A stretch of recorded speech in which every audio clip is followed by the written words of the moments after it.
안녕하세요. 오늘 여러분과 함께 심도 깊게 이야기 나눌 주제는 바로 많은 분이 한 번쯤 경험했거나 주변에서 쉽게 찾아볼 수 있는 피부 질환, 쥐젖에 대한 것입니다. 특히 목이나 겨드랑이와 같이 피부가 서로 맞닿아 접히는 부위에 자주 발생하는 이 작고 불룩한 피부 돌기.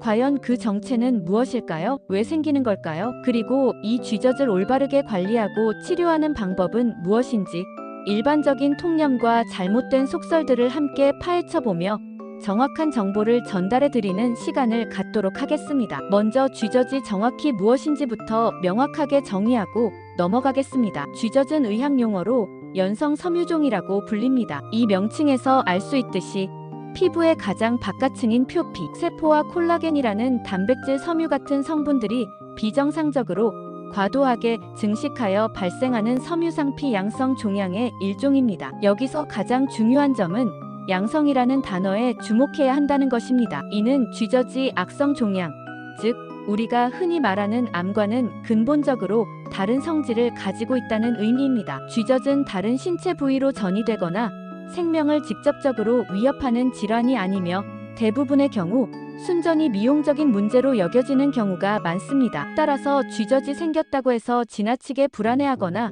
공포심을 가질 필요는 전혀 없습니다. 그렇다면 이러한 쥐젖은 도대체 왜 우리 몸에 나타나는 것일까요? 사실 쥐젖의 정확하고 단일한 원인은 아직까지 명확하게 밝혀지지 않았습니다. 하지만 여러 가지 의학적 연구와 임상 사례들을 통해 다양한 요인들이 복합적으로 작용하여 쥐젖 발생에 영향을 미치는 것으로 강력히 추정되고 있습니다. 가장 대표적이고 의학적으로 유의미한 연관성을 보이는 것은 바로 당뇨병과 인슐린 저항성입니다. 당뇨병 진단을 받았거나 인슐린 저항성 상태에 있는 분들에게서 쥐젖이 훨씬 더 자주 그리고 다발적으로 발생하는 경향이 뚜렷하게 나타난다고 보고되고 있습니다. 인슐린 저항성이란 우리 몸의 세포들이 혈당을 낮추는 호르몬인 인슐린에 대해 정상적인 반응을 보이지 않아 혈당 조절에 어려움을 겪게 되는 상태를 의미합니다. 이 상태가 지속되면 혈액 내 인슐린 농도가 비정상적으로 높아지게 되는데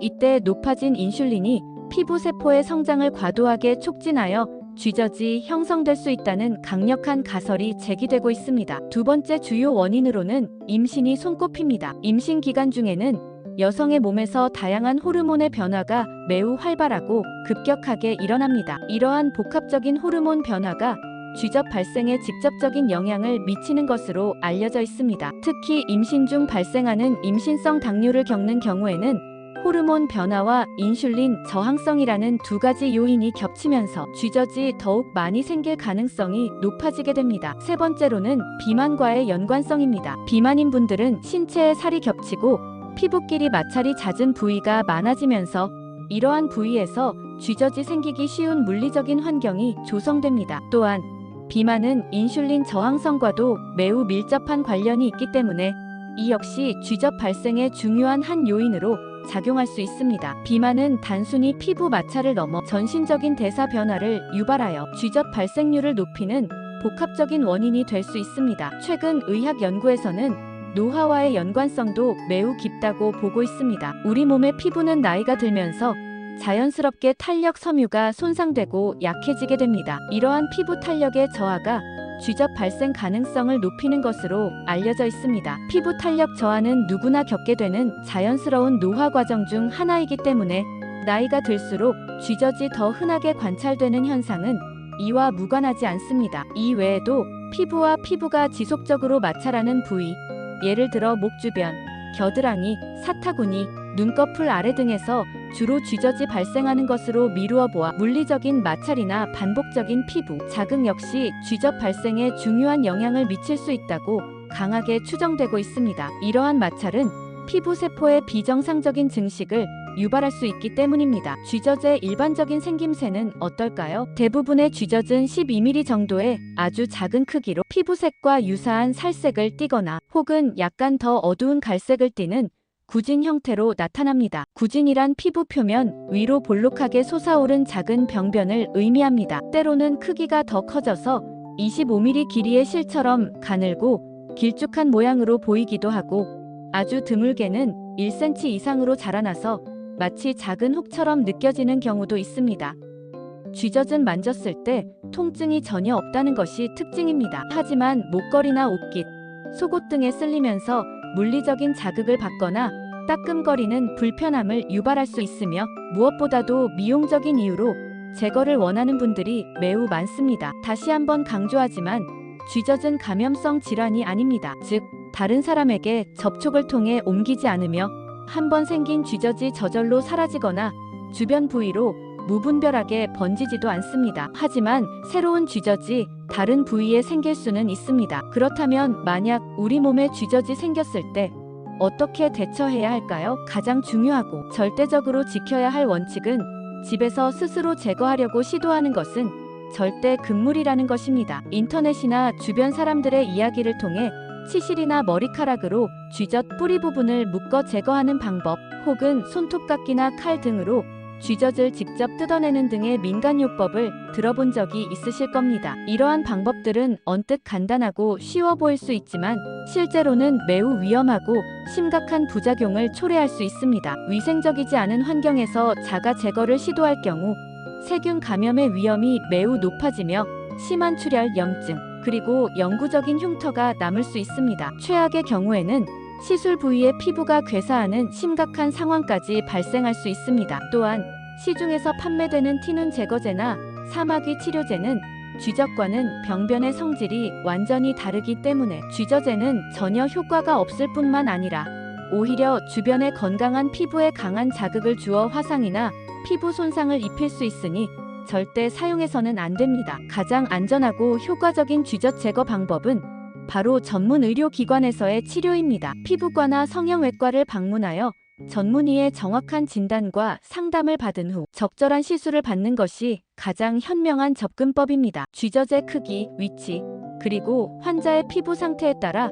다양한 시술 방법이 적용될 수 있습니다. 일반적으로 크기가 작은 쥐젖의 경우에는 탄산가스 레이저를 이용하여 정교하게 태워 없애거나 아주 작은 수술용 가위나 핀셋을 사용하여 간단하게 제거하는 방식을 사용합니다. 이러한 시술은 일반적으로 시술 시간이 매우 짧고 비교적 통증도 적은 편입니다. 반면 크기가 좀 더 크거나 뿌리가 깊은 쥐젖의 경우에는 고주파 전류를 이용하는 전기 메스를 사용하거나 외과적인 절개 및 봉합을 통한 수술적 방법으로 제거할 수 있습니다. 특히 쥐젖의 크기가 0.5cm 이상으로 상당히 큰 경우에는 피부과보다는 성형외과에서 제거 후 정교하게 봉합하는 것이 흉터를 최소화하고 미용적인 만족도를 높이는 데 훨씬 유리할 수 있습니다. 쥐젖 제거 시 통증에 대한 우려를 하시는 분들이 많습니다. 하지만 대부분의 경우 시술 전에 국소 마취 연고를 해당 부위에 도포하거나 필요에 따라 국소 마취 주사를 놓은 후 시술을 진행하기 때문에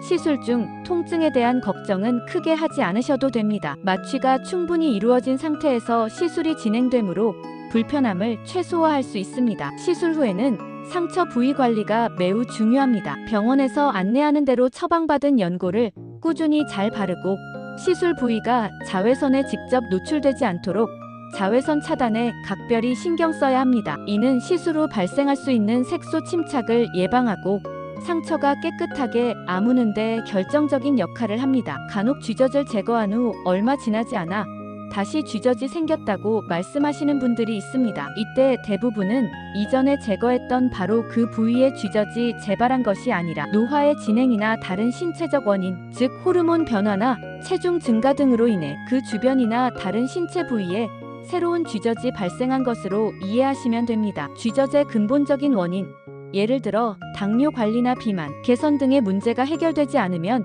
새로운 쥐젖은 계속해서 발생할 수 있습니다. 따라서 꾸준한 관리가 중요합니다. 그렇다면 쥐젖이 아예 생기지 않도록 예방하거나 이미 생긴 쥐젖이 더 이상 늘어나지 않도록 관리하는 방법은 없을까요? 가장 효과적인 예방 및 관리 전략은 앞서 언급했던 쥐젖 발생의 주요 원인들을 적극적으로 관리하는 것입니다. 첫째, 체중 조절은 비만으로 인한 쥐젖 발생 위험을 현저히 줄이는데 매우 중요합니다. 규칙적인 운동과 균형 잡힌 식단을 통해 건강한 체중을 유지하는 것이 쥐젖 예방의 핵심적인 첫걸음이 될 수 있습니다. 둘째, 당뇨병 진단을 받았거나 인슐린 저항성이 있는 분들은 혈당 관리를 철저히 하는 것이 쥐젖 발생 위험을 낮추는데 결정적인 역할을 합니다. 혈당 수치를 안정적으로 유지함으로써 피부 세포의 과도한 증식을 억제할 수 있습니다. 이를 위해서는 당뇨 전문의와의 상담을 통해 적절한 약물 치료 및 생활 습관 개선이 반드시 동반되어야 합니다. 피부 탄력을 꾸준히 유지하는 것도 매우 중요합니다. 평소 보습제를 꾸준히 사용하여 피부의 건조함을 막고 피부 장벽을 튼튼하게 유지해주는 것이 좋습니다. 보습은 피부의 유연성을 높이고 외부 자극으로부터 피부를 보호하는 데 도움을 줍니다. 또한 자외선은 피부 노화를 촉진하고 피부 탄력을 저하시키는 주요 원인 중 하나이므로 외출 시에는 계절에 관계없이 반드시 자외선 차단제를 꼼꼼히 바르는 습관을 들이는 것이 좋습니다. SPF 30 이상, PA3+ 이상의 제품을 선택하고 두세 시간마다 덧발라주는 것이 효과적입니다. 추가적으로 피부가 접히는 부위의 마찰을 최소화하기 위해 통풍이 잘 되고 몸에 너무 달라붙지 않는 넉넉한 옷을 입는 것도 작은 도움이 될 수 있습니다. 면 소재와 같이 부드럽고 흡습성이 좋은 소재의 옷을 선택하여 피부 자극을 줄이는 것이 좋습니다. 마지막으로 다시 한번 강력히 강조하고 싶은 것은 쥐젖 제거 효과가 있다고 허위 광고하는 검증되지 않은 화장품, 의료기기 혹은 약물 등에 현혹되지 말라는 것입니다. 식품의약품안전처에서 정식으로 인정하지 않은 제품들은 효과가 없거나 오히려 심각한 피부 부작용을 일으킬 수 있습니다. 이러한 제품들은 보통 쥐젖 연고, 쥐젖 제거, 크림 등의 명칭으로 온라인이나 비전문적인 채널에서 유통되는 경우가 많습니다. 쥐젖이 의심되거나 이미 생긴 쥐젖으로 인해 불편함을 느끼거나 미용적인 개선을 원한다면 반드시 피부과 전문의와 상담하여 정확한 진단과 환자의 상태에 맞는 안전하고 검증된 치료 방법을 선택하는 것이 가장 현명하고 안전한 방법입니다. 스스로 쥐젖을 판단하고 자가 치료를 시도하는 것은 위험한 결과를 초래할 수 있으므로 반드시 전문가의 도움을 받으시길 바랍니다. 오늘 이렇게 쥐젖에 대한 다양한 정보를 심도 있게 다루어 보았습니다. 쥐젖은 비록 우리 건강에 치명적인 위협이 되는 질환은 아니지만 미용적으로 신경 쓰이거나 일상생활에서 불편함을 준다면 얼마든지 전문 의료기관의 도움을 받아 안전하게 해결할 수 있습니다. 무분별한 자가 치료 시도는 오히려 더 큰 문제를 야기할 수 있으니 반드시 신뢰할 수 있는 의료기관을 방문하시어 정확한 진단과 적절한 치료를 받으시길 강력히 권고드립니다. 다음 시간에도 여러분의 건강과 삶의 질 향상에 도움이 될 만한 유익하고 정확한 건강 정보로 다시 찾아뵙겠습니다. 긴 시간 경청해 주셔서 진심으로 감사합니다.